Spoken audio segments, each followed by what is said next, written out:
Hello there, my beautiful strangers. I'm so happy you guys are back for another video. My name is Ali, and in my channel we talk a little bit about everything from K-pop communities to K-pop groups to why the sky sometimes is blue. It doesn't matter. If we like it, we talk about it.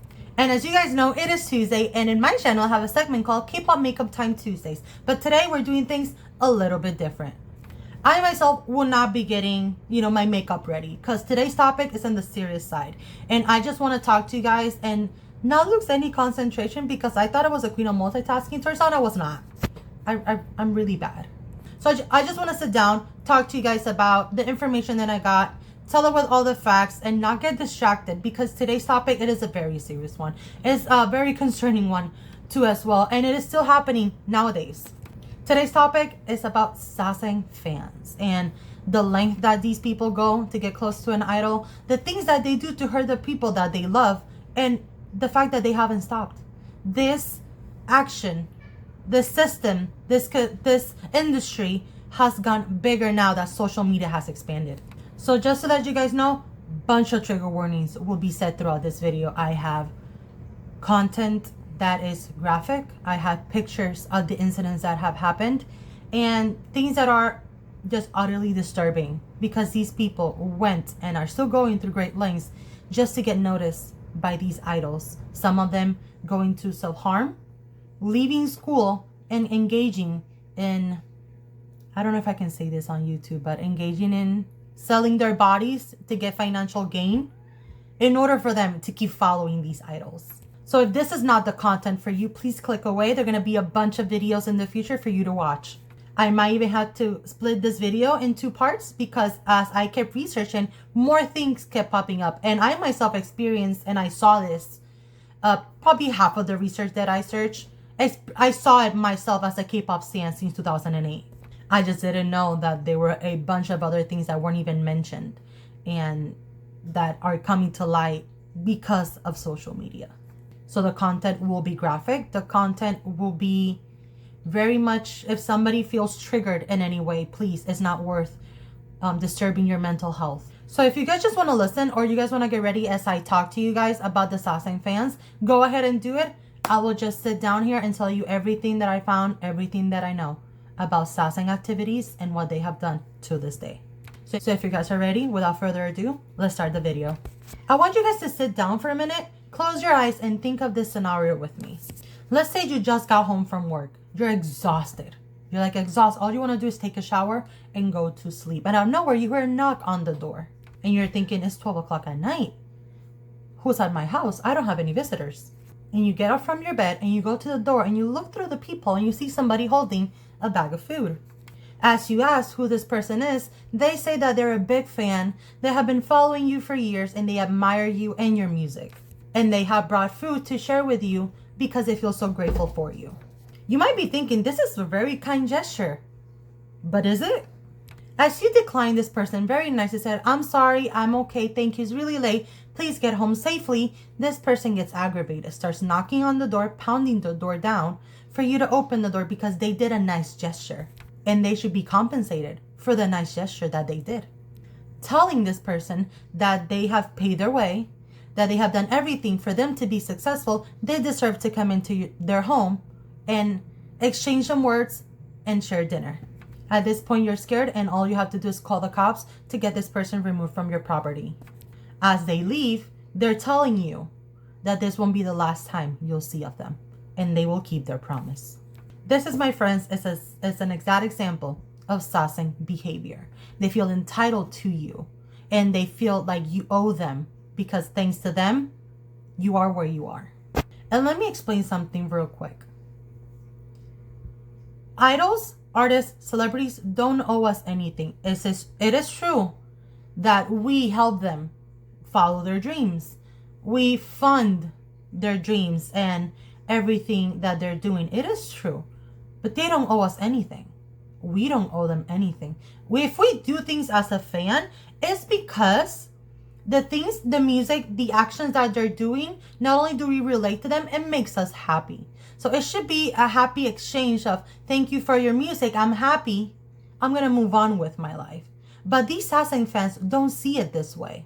They see it as, I want to be with you. I want to marry you. I'm going to fund your way so you owe me something in return. So they will go to great lengths just to show you that they're there for you. Just to show you that here, I am helping you achieve your dreams. Let me be part of your life. They know no boundaries, and they don't care if they break any boundaries or any lines that tell them do not cross. They do not care because they feel entitled to you. And as a person, they don't see you as a human being.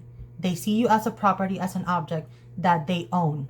So now that we have that little bit of an intro in the video, let's see what the actual name Sasaeng actually means, because it has a meaning behind the actual name. So there's two names of it. So we have Sasaeng and we have Sasaeng pen, which so even though those two have the exact same meaning, Sasaeng pen just means Sasaeng fan, and then Sasaeng is just a short word that they use nowadays. So Sasaeng actually does have a definition. So the word is split in two, and we have Sa and we have Seng. Sa meaning private and Seng meaning life. And when we add the pen to it, it actually all means a fan that invades somebody else's private and personal life. On part 2, I will explain to you guys my own experience with Sasaeng fans, because at that time, I did not know that I was encountering a Sasaeng fan. Again, I was probably 14, 15. I was still getting into the fandom. I had no idea that this was going on and that people go to these lengths just to see a person on stage. Like, it doesn't, no. Sasaeng activity has been going on since the early 1990s, since first gen K-pop artists came to light.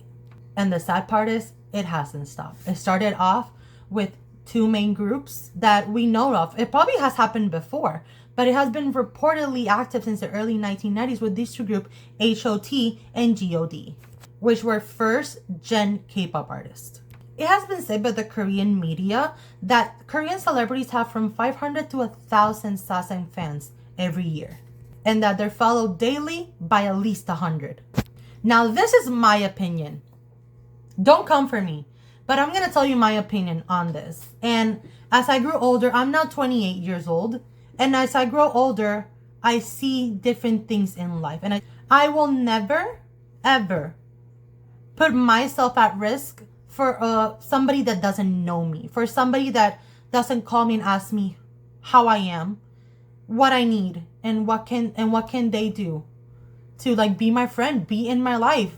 Why would I give away my own life, my money, my time to somebody that will not reciprocate, that will never get into my head? That's why I've always said, as a fan, I do things for the fandom and not the idol. The idol is there to just, live out his life, do whatever he wants. He decided this route, hopefully, and they're doing their dream. Why can't I follow mine? Why would I stop my dream, my growth and everything because of somebody that doesn't know me? Things are so expensive nowadays. As you grow, things grow with you. The economy, the people around you, your studies, you as a person, you grow, and you're letting all these behind because of a man or a woman on stage that doesn't owe you anything. It has nothing to do with your life.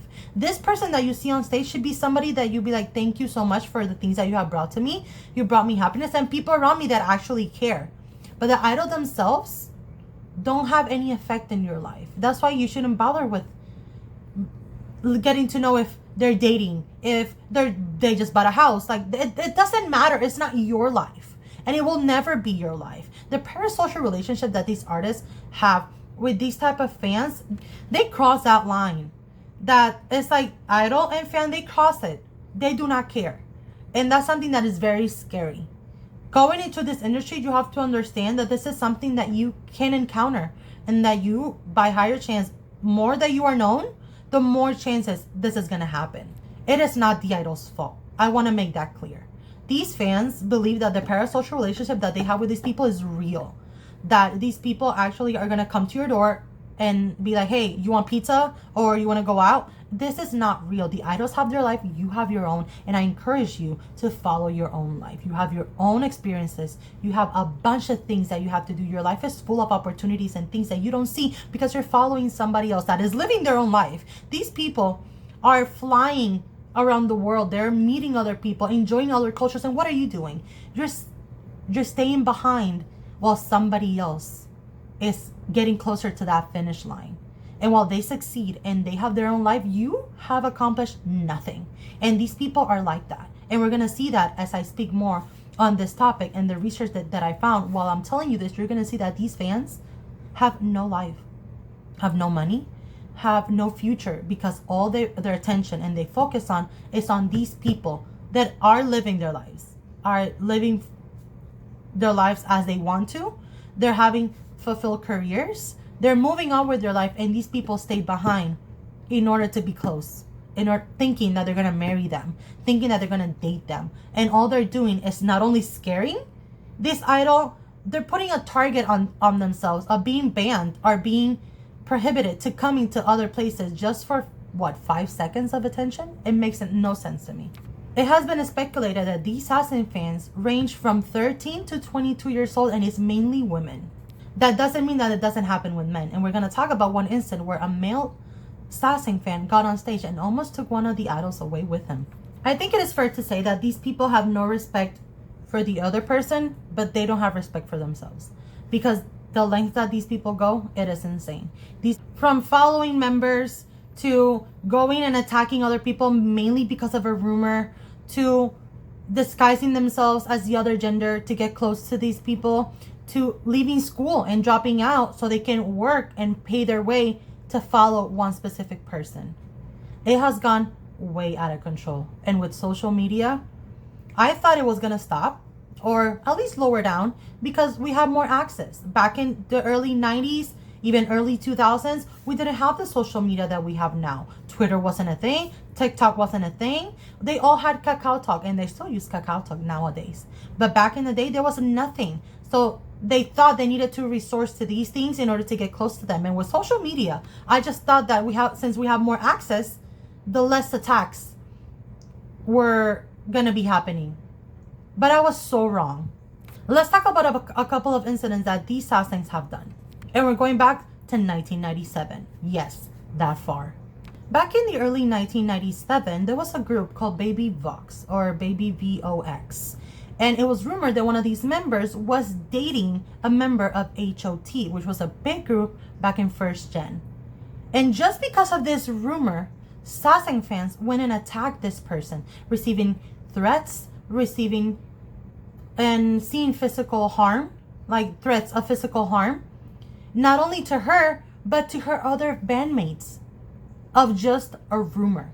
They went to great lengths to harass this person because of a rumor. This incident opened the doors to other Sasaeng fans as the years will come to think that that behavior was accepted.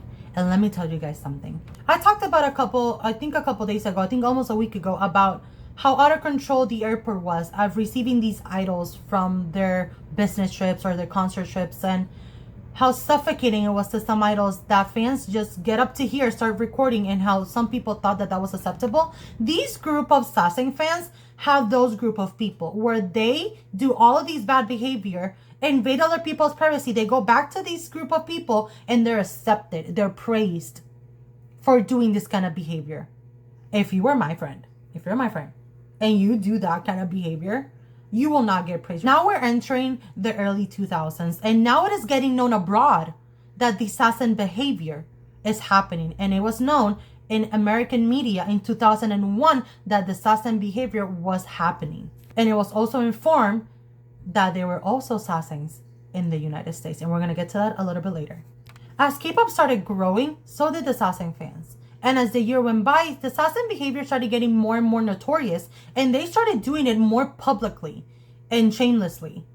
There was a group of Sasaeng fans that made a line outside of a broadcasting station so that the idol couldn't leave. Sasaeng fans started climbing onto these people's dorms, taking pictures of them and trying to kiss them. And we're gonna see those incidents with Dongbang Chingi. Dongbang Chingi was a group under SM Entertainment that consists of 5 members. Yuno, Yunsu, Chechung, Miki Yuchon, and Changmin. And you're also going to see a pattern that most of these idols were under SM Entertainment. SM do better. So it was reported a bunch of things with this group. This group had, I think it was one of the first that experienced how Sasaeng activity was, how it worked, and how close they can get without a shame. One of the Sasaeng actually slapped Mickey Yushon on the face just to get a reaction. Another Sasaeng fan climbed up to the dorm, took pictures of Jejun while he was sleeping, and another Sasaeng fan climbed up to their dorm and tried to kiss Yuno, and without shame.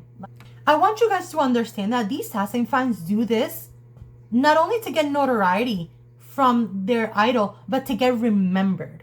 They think, and it was stated by one of the Sasaeng fans, and I quote, "Every time I do something nice, I never get noticed. If I go to a concert, they will notice me because there's a bunch of other fans there. But if I do something out of the ordinary, and if I do something that will cross their boundaries, at least they will know my name and my face. And if they see me again, they will know that it's me. And that way, I can sleep at night." Finish quote. These people do not care if the fame that they get is negative. These people do not care if the way that they get noticed is by a very bad act, by a very negative act. That not only is it scary, it is disrespectful, but they do not care. As long as they know their face, their name, they are happy. And I think there should be something on DSM-5 of the psych book that should state this as like a psychotic, I don't know, something. It should be known that this is an issue. This is a mental illness. And I think it should be treated more, it should be talked about more, because these people literally have no lives. Another quote from another fan said, "I can't go to sleep without knowing what my idol is doing." End quote. Why do these people keep doing this? What are they going to gain from it? And it doesn't matter what they gain as long as it's negative. It doesn't matter if it's negative or positive. As long as they get something out of it, they will keep doing this. And the fact is that they're surrounded by these people that applaud them. And they get this high of like, I'm doing something, I'm getting noticed because I got close to this idol. I'm going to continue to do this until I guess my last day, because they haven't stopped to this day. And I remember hearing of this back in 2008, of this incident that actually marked the K-pop industry because it was so severe, and it had been one of the biggest Sasaeng activities that was done, and it actually harmed the idol. And this is when they figured out that it didn't matter what they did. It wasn't now just getting close to them, it was harming them. And this is where they became very concerned about these people. In 2006, the member from Dongbangchengi, Yuno, went to a cafe, and his orange juice was actually laced with super glue. As the idol ingested this orange juice, it started burning him to the point where he had to go to the ER and get his stomach pumped, and it left ulcers, and it actually damaged his throat. The Sasaeng later went to social media and posted what she had done, thinking she was going to be praised for the good action that she had done. That's another thing. These people post stuff as if they were proud. And the fact is, because they have these communities that applaud them for what they're doing, they think everybody else is going to applaud them as well. And if this wasn't enough, another Sasaeng attacked another member of Dongbangchengi, taking pictures of him as he was leaving his garage. Another Sasaeng fan paid 100,000 wons to somebody that will go and grab Jejun's underwear. And it has been said by fans, and I quote, "I have spent more than 150,000 wons just to get close to the idol." There was an incident of a 15-year-old girl, goes by the name Kim, that left school, dropped out of school, moved from where she was living with her grandmother to Seoul because it was too far for her to stalk her favorite idol. So she dropped out of school, moved to Seoul with her aunt, started working overnight at a grocery store to pave her way, just to follow this idol. And if you thought Sasaeng fans hadn't gone away with a lot, they have an industry of other people as well. Because in this industry, there's money. I believe that this is a multi-million-dollar business, and they have gone to great lengths to even get taxi drivers to help them out. In an interview, one taxi driver actually explained that he charged around $500 US for 9 hours. So what they do is that they will go over the speed limit, they will go through red lights in order to follow the idol's vans. And they charge that amount of money because they're putting their life at risk. And it's really hard to stop because it is a great money side piece business. And I know what you're thinking. Why don't they stop them? They don't care because it's money. They don't see these people as people. They see them as properties as, oh, I'm going to make money out of you, so I'm going to take whatever it is that I can before I get caught. And this is even happening even nowadays. Just recently, ATEEZ had an incident with the Sasaengs fans. They put a tracker on their van to see where they were going 24 hours a day, so that they can make sure that if they miss an event, all they have to do is see the tracker and get to where they were. Trigger warning from my next part. We're going to be talking about Taekyon's incident and some of BTS incident as well, and then I'm going to leave it at that, and I will continue on part 2 with my experience and other incidents of Sasaeng behavior, because I'm not even close to being done. Trigger warning, I'm going to be talking about some very triggering content, including self-harming. If this is not for you, please skip away or wait for the next video. So as the K-pop industry kept growing and more groups started forming, the Sasaeng behavior and the Sasaeng group started growing as well, to the point where in 2008, 2PM was formed, and one of the members, Taekyon, received a very, very disturbing package from a fan. A menstrual bloody pad and some pubic hair distributed next to a letter that actually said, "You can't live without me." And I'm going to read to you what the letter actually says. The letter says, "I dedicate to you, Taekyon, my pure blood. This letter saying that you cannot live without me, and is sprinkled with a bunch of my pubes. Now we are linked." The Sasaeng fan proceeded to post this on social media. A former member of Super Junior named Hangin, he was actually a Chinese member, received a box with a cake that was filled with blood and with his picture being stabbed with a knife. This cake was later to be found being poisoned, and it was a good thing that nobody consumed said cake. I remember back in the day, because of this incident being so regular, they actually stopped giving treats, food at fan meetings for a while because of these incidents that were actually harming the idol. And all of these incidents were done by females, but I have a male incident that happened in 2011. Girls' Generation were promoting Run Devil Run, and one of the male Sasaeng fans actually, we still don't know to this day how he made it, but he got on stage, grabbed Taeyeon, which is the leader of Girls' Generation, and grabbed it and started dragging her off stage. Good thing the other members and security were able to stop him and taking him away, and she was able to return to her promotions. My question is, where is SM Entertainment? It is more than one incident with their groups. Where are they? At this point, if one incident happened with your groups, you should be taking more action towards protecting your group. Where are you? Because we had the incident with Dongbang Chingy. Now we have the incident with Girls' Generation. And then with former Super Junior member that is under your company, SM Entertainment. 3 groups? Sasaeng activity? Where are you? I don't hear SM Entertainment speaking about this. All they do is apologize. When one of their members, Jejung, actually clapped back at a Sasaeng fan. And there's actually a phone call that I'm going to link on the description so you can hear it. There's actually a phone call. Well, Jejung is actually cussing her out because she's demanding to see him. She's demanding that he owes her stuff. And he's like, "I don't owe you anything." And she's demanding to see him, to act with him. And he's saying no. He's cursing at her. He's clapping back at her. And all the company did, including his manager, was apologize for him for his behavior. No. Another Super Junior member, Ichol, was actually chased down. And if this wasn't bad enough, one of their biggest group that debuted in 2012 named EXO got a bunch of Sasaeng activity. I think is one of the biggest one on the 2nd gen list. When EXO made their debut, they debuted as 12 members, including Chinese and Korean members. And this blew Korean charts and Korean media off. EXO was one of the biggest groups on the 2nd gen list. And with this came a big group of Sasaengs, to the point where in one instance, they actually rented a van similar to theirs, and one of the members, Sehun, almost got in the van. If he wasn't stopped by the other members, who knows what could have happened to him. Sasaeng fans started shaving their head to go into the male bathrooms just so that they can get an interaction, to the point where they started looking under the stalls to see if the members were actually there.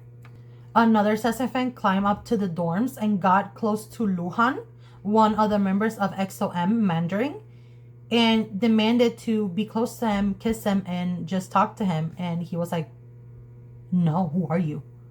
As this Sasaeng activity kept going on, we also encounter what is called ages. I think it's that's ages. They're called aunties.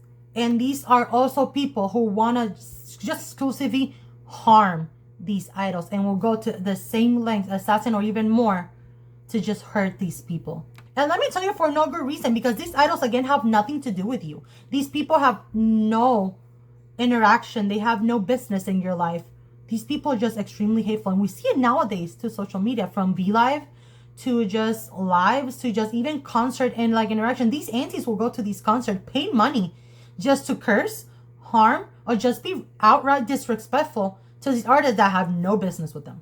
It's like they have, instead of like parasocial relationship, they have like parasocial beef. It's like, I don't get it. I feel like the Ages and the Sasaengs actually have like a community where they just do just bad stuff, from tapping phones, recording conversations, to calling these people and thinking that they're going to answer and they're going to marry them. Like at this point, they're just way out of control. And on part 2, we're going to talk about the Hallyu wave. We're going to talk about the finish of 2nd gen, 3rd and 4th gen, and how they're affected by Sasaeng fans. How technology has actually been more helpful for these Sasaeng fans to leak information, get phone numbers, and even know their residence. We are going to be talking about a lot more specific topics, and we're going to go into depth into nowadays where Sasaengs are, what they're doing, and the lengths that they're going through just to get close to these idols, but with social media involved, which is a lot more dangerous. And I'm going to be explaining to you my own experience with 2 Sasaengs, one American and one Korean. And it is scary because you might think that while the Sasaeng behavior in Korea is going on and we're hearing about it, we're going to learn to not do that. But I don't know what encouraged these people that the Sasaeng activity has crossed over to the States, and it has gone way out of control in the States as well. So we're going to continue that in part 2. So guys, I'm sorry if this was a lot, if the content was too graphic for you. I do apologize. But I think we should talk about this more so we can spot them, so we can stop them and report them for harming human beings that have nothing, that have done nothing to them, that don't owe them anything. And maybe this Sasaeng activity can, I know it will never stop, but at least can be slowed down to the point where it's minimal. So we're going to continue this in part 2, which is coming out this Friday. So thank you guys so much for watching this video. I am so sorry this triggered you in any way, but I just want to let you know that you are loved. And all the fans out there, thank you for doing such an amazing job and being such amazing people. That's why I love you so, so much. So I'll see you guys in part 2. I hope you guys have a great day. Please be kind to one another. You don't know what the other one is going through. And if you like this video, please like and subscribe. And I'll see you guys on the next one. Bye, guys.